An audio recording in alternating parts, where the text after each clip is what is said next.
Welcome to The Unlikely Executive, the podcast for leaders who never expected to end up in charge, but are determined to do it well. I'm Barbra Carlisle, executive coach to founders, CEOs, and purpose-led leaders who want clarity, confidence, and a team that thrives. Each episode, I dive into real conversations with leaders who've navigated pressures and big decisions so that you can lead with courage, honesty, and impact. Let's get into it.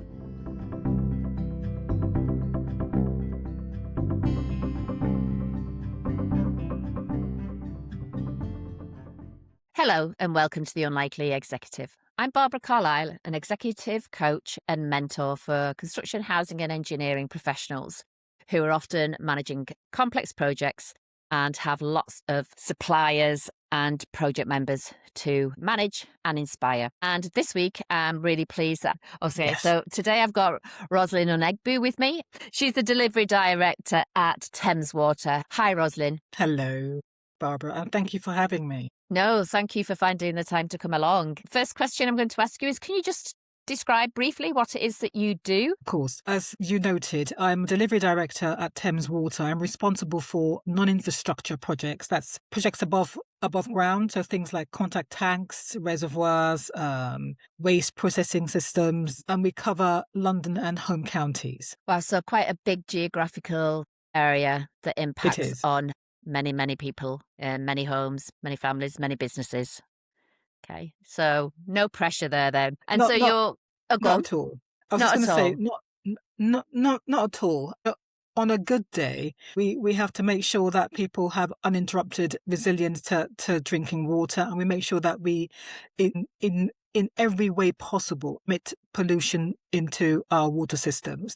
Yes, no pressure at all. No pressure. So which part of the whole element of the infrastructure do you take responsibility for? You've talked about pollution of water, but is that within like your specialism and your remit?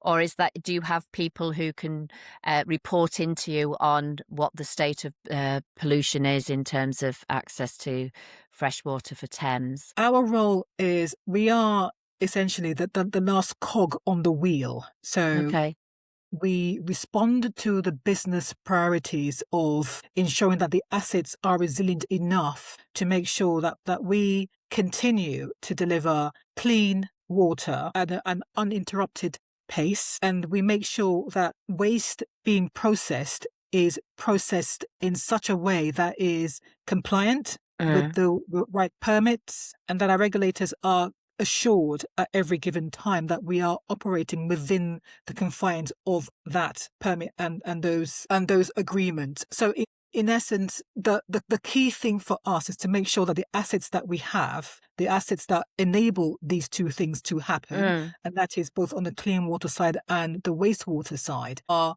maintained, repaired, replaced as appropriate, and that we work with our supply chain to ensure that whatever we commit to with our regulators, we do our utmost to ensure that we're able to deliver it. Wow. And so what do you do on a day-to-day? I'm just curious, My role is split between water and waste. So essentially it's making sure that I'll take a step back. In my area, I'm currently delivering for year one, and I'm conscious that we're actually at the end of year one, delivering £197 million worth of assets. And that's across water and waste. And my day-to-day role is to make sure, one, that everything that we have committed the business to, that we have informed the business that we're going to deliver, is delivered. And of that, we also have agreements that we've made with the regulators to deliver both the assets which are able to be compliant and that operate within permits that we have been given. Right, okay. And so is it a case of you spend your day talking to the suppliers in your team, or is it a case that you're more sort of head down, looking at spreadsheets, trying to work out who's supposed to be doing what when? Oh, goodness, no. Spreadsheets, no. No, there are people who do that. My role is to remove the blockers that prevent us from delivering what we need to. My team are hard at work on site. Right. Discussing the supply chain. And so what I do is I do all of that. I lead the teams. I make sure that our supply chain have what they need to enable them support us. So they have information, access, and they have commitments to funding and a pipeline that is clear and concise. And that way, everyone is doing exactly what they set out to do. And where we have challenges with that, I'm able to step in very quickly, pivot as appropriate, and negotiate and again begin to remove those blocks. So if an issue is governance, for instance, then I want to understand what that means and why it's in the path. If the issue is funding, again, it means to clarify the position so that at every given step from end to end, everyone is aware of what their function is, what their role is, and people are discharging that as appropriate. So my role, in essence, is to observe the end-to-end element of the investment program and make sure that we have no cogs in that wheel that are slowing things down. Right. And what drew you to this type of work, Roselyn? The challenge. Well, I was good. And the fact that I'm a sucker for punishment. But in all seriousness, I was drawn to the challenge of change. I think what for me was the most attractive was the fact that I was coming in to make an impact and to drive and lead. And that's really what for me is the reason I get out of bed in the morning. I want to make sure that what I do is more about is making significant change and to be obvious about it. I consider myself a servant leader.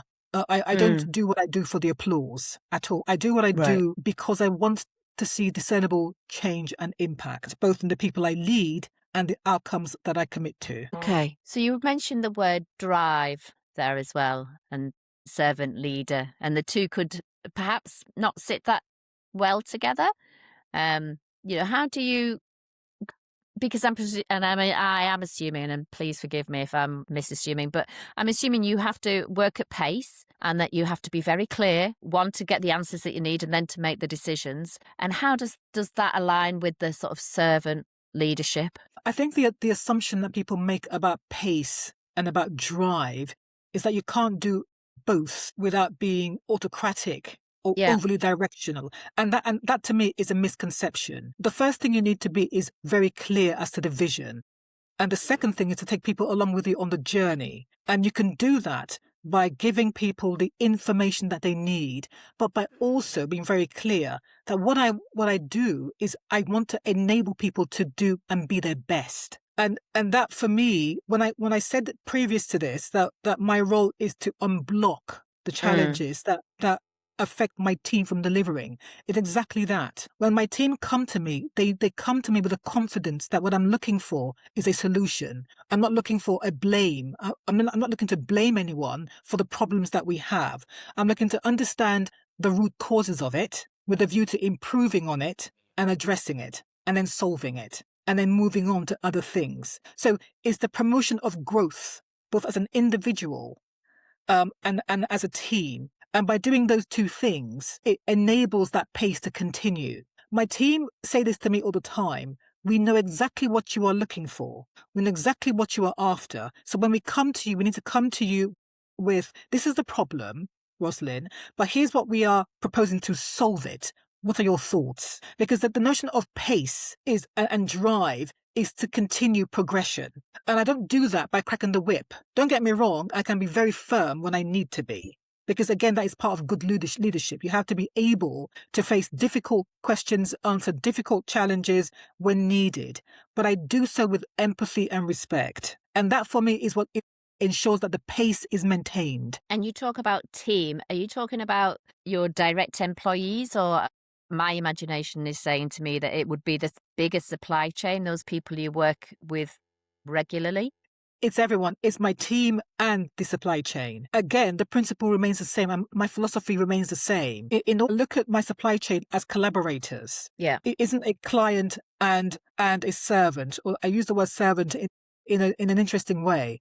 It isn't a client and then a contractor. It's more we are working in collaboration to deliver this outcome. Because when we do that and when we succeed, there is a positive feedback on both of us. And if we don't succeed and we fail together. So, but in order for the contractor, the supply chain element, in order for that to work, and for that to be effective, they have to understand what it is that is driving you so that they can best support you. And we need to understand as a client our responsibility to our supply chain. If we are driving the pace but not giving them what they need, then the risk of it not being delivered is very high. I need to be able to get into a room and have difficult conversations that say, listen, guys, this is not working. What is the problem here?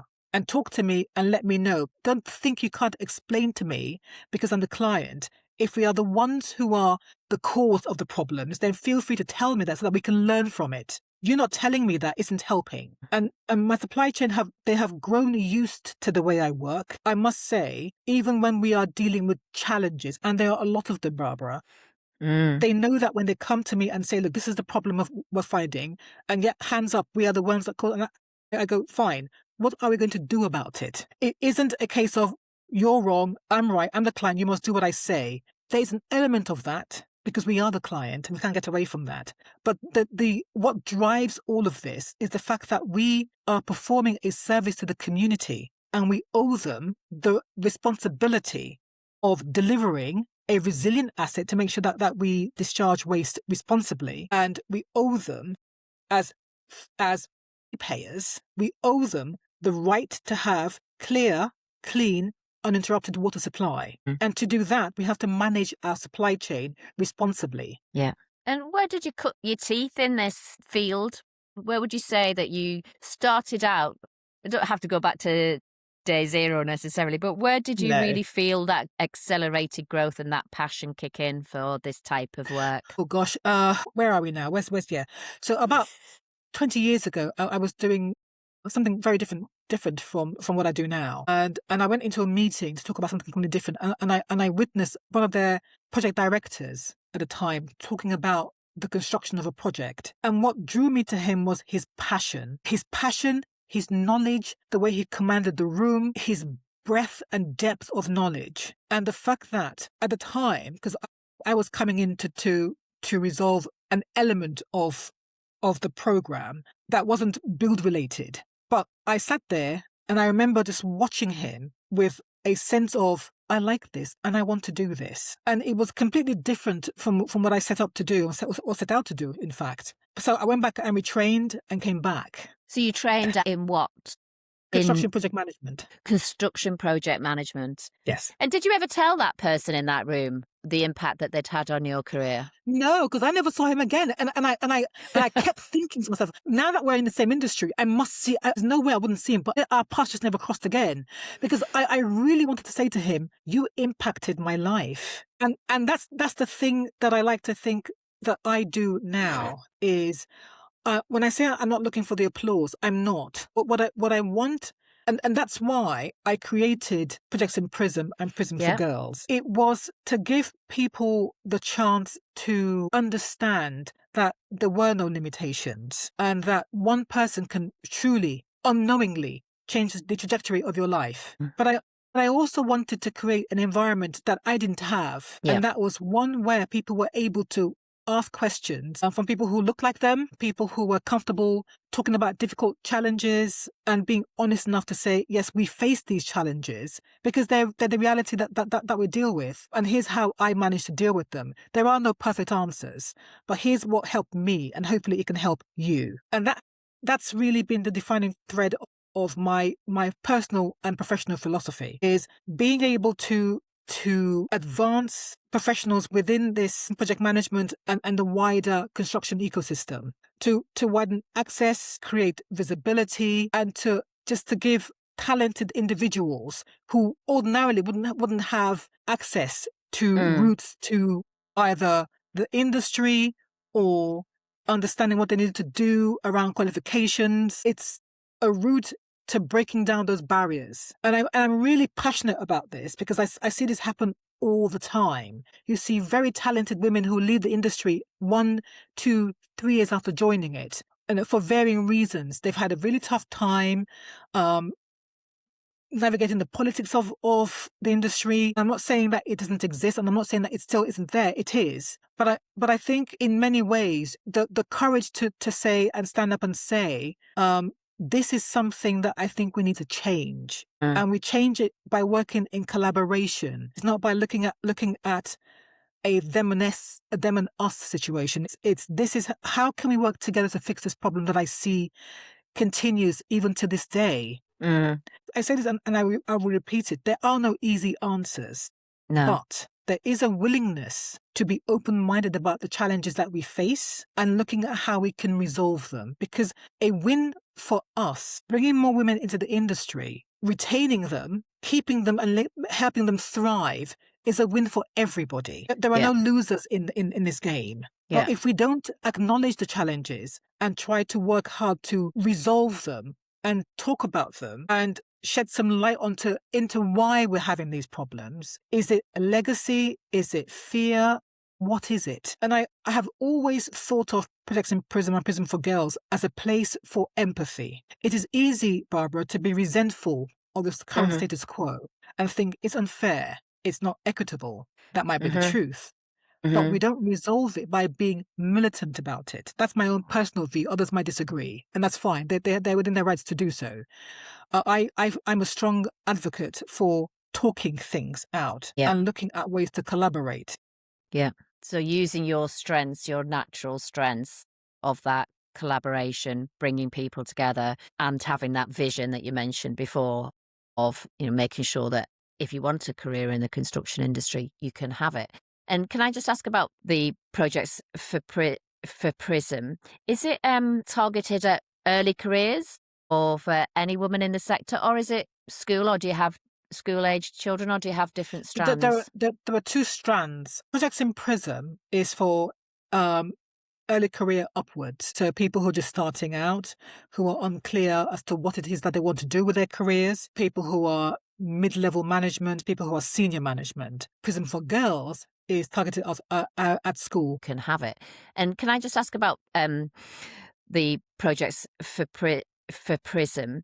Is it targeted at early careers or for any woman in the sector, or is it school, or do you have school-aged children, or do you have different strands? There are two strands.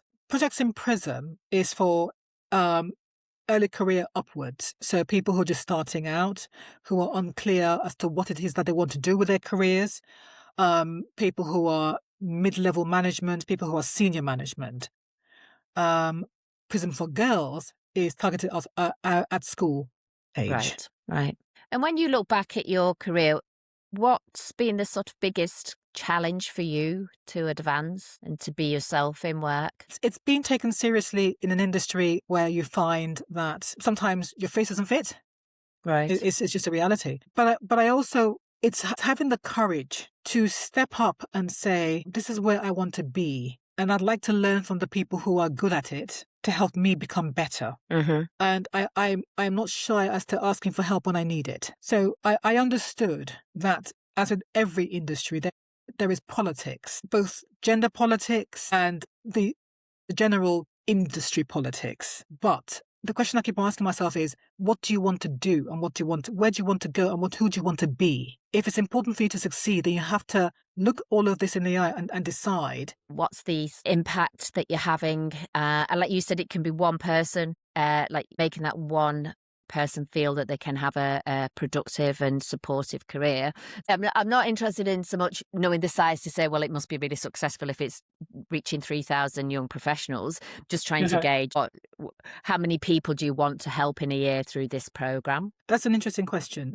So far, we are looking around about that 2,500, 3,000 people who've come through the sessions that we have had. And in that time, I haven't really counted them. I've been more interested in the impact. And of the sessions, I mentor a lot of women through that session, and other people who have joined me to speak around various topics have also done the same, as have other organizations. One of the key sponsors for us is the Association of Project Managers, and the number of people who have, on the back of Prism, have gone on to ask about joining the APM, becoming members, understanding what it means to be project managers, using that as a stepping stone to becoming better at their role. The numbers grow every time. I have a face-to-face happening in September this year. Right. And so is it free for people to come along, or is there a charge, and do their employers There's a nominal usually charge pay? of I think it's £5 to £10. Yes. Okay. So it's definitely affordable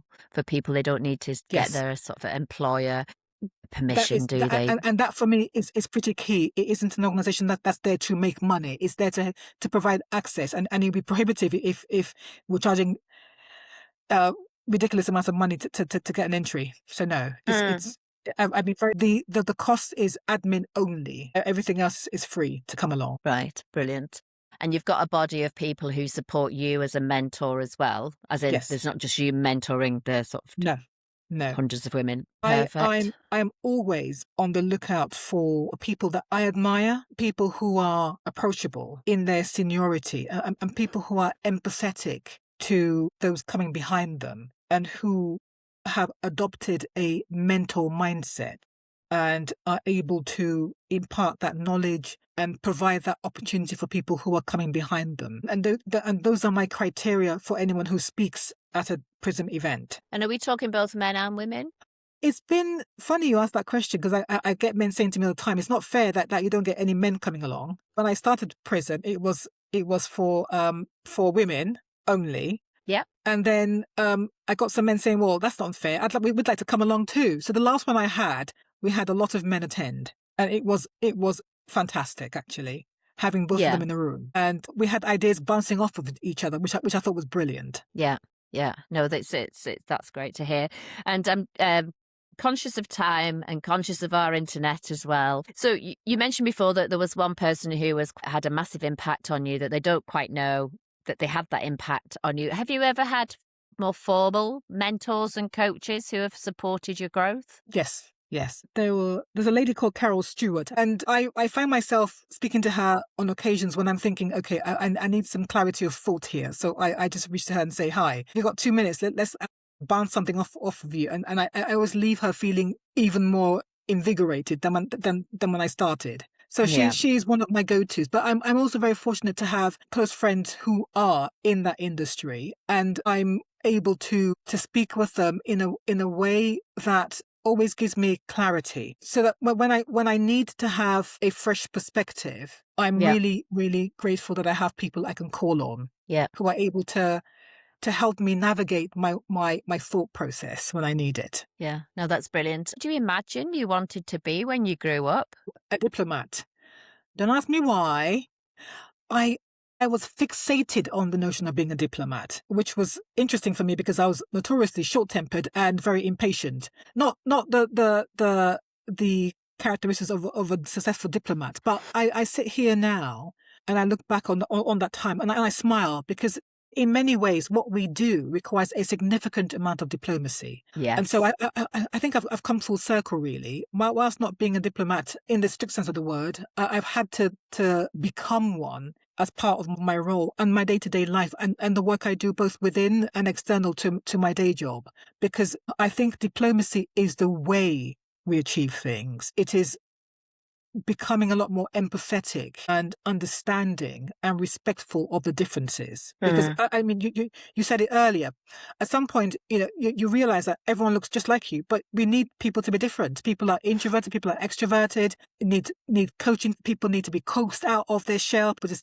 You have people. I deal with that all the time, where I observe people in my teams who are a lot more quieter than others. Some people are a lot more loud. Some people need to understand the power that they wield as members of a team and be willing to share that power with other people who have less of it. And I think that's in many ways is what we need to be a lot more aware of in the industry that we're in. Yeah. Is people becoming a lot more self-aware of the power that they wield and how they are able to share that power in a way that is fair and equitable. Yeah.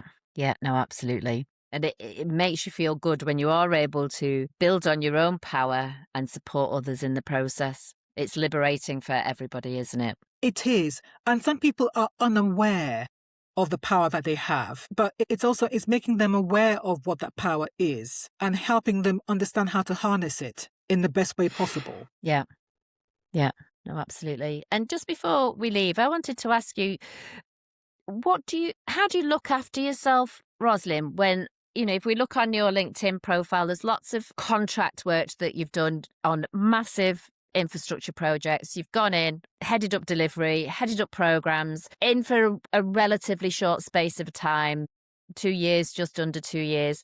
How do you look after yourself when you've got that, I'm going to call it, that intensity of delivery is you've taken on big roles from my observation of your LinkedIn experiences. How do you manage to stay yourself, have the energy, look after your well-being? It's hard, Barbara. I won't lie to you. I have a 5-year-old, so you can imagine what my life is like at the moment. But I mentioned my support system a few minutes ago, and I come back to the support system. That for me has been invaluable, both my family, immediate family, and friends who take me out of myself, because I'm known for, I can be in many ways intense about the life I lead, as I'm so busy that I haven't got time for myself. But just taking the time just to try. I read books, try to escape by reading books that have nothing to do with what I do. And I try to watch mindless TV. So I try to do things that take me away from myself, where I don't have to think all the time. And I have a ridiculous sense of the ridiculous, shall we say?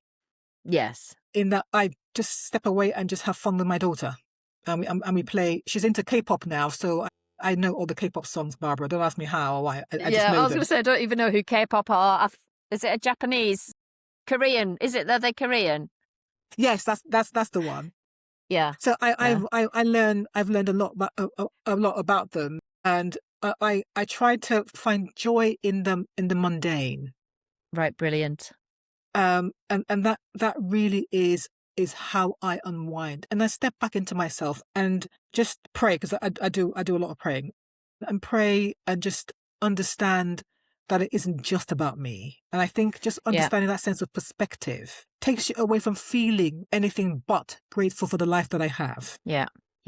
No, thank you for sharing. And that is how I remain the person that I am. That there is Brilliant. no magic to it. It's not an easy life, but I try to navigate it by remaining extremely grateful and extremely grounded in what I do, and realize that, you know what, sometimes it's just not all about work, you know? Yeah. Life is bigger than that. Yeah.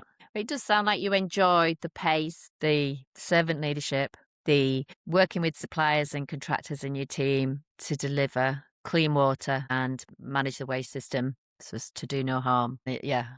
Really nice to talk to you, Roselyn. Really appreciate the time that you've spent today. You. And if people wanted to get in touch with you, how might they do that? What's the best way? I'm on LinkedIn if they want to, or you can email me at Thames Water if you want to, if you'd like to. But most of you can contact me through LinkedIn. Yeah. And is there information about projects in Prism and projects for girls on LinkedIn as well? It is. Yeah. It is. I have a separate LinkedIn is the way to go. LinkedIn page. I have a separate LinkedIn page for Prism. So if you find me, you will find Prism. Lovely. Roselyn, thank you ever so much for coming along today. Really appreciate it. No, thank you. Thank you very much, Barbara. Take care. No worries. Thank you very much. Thanks again. Thanks for listening to The Unlikely Executive. If today's conversation challenged you, encouraged you, or gave you clarity about how you lead, then make sure you follow the show so that you never miss an episode. I'm Barbra Carlisle, helping leaders who never expected to be in charge show up with courage and fairness and conviction. Until next time, lead well, stay honest, and keep doing the work that matters.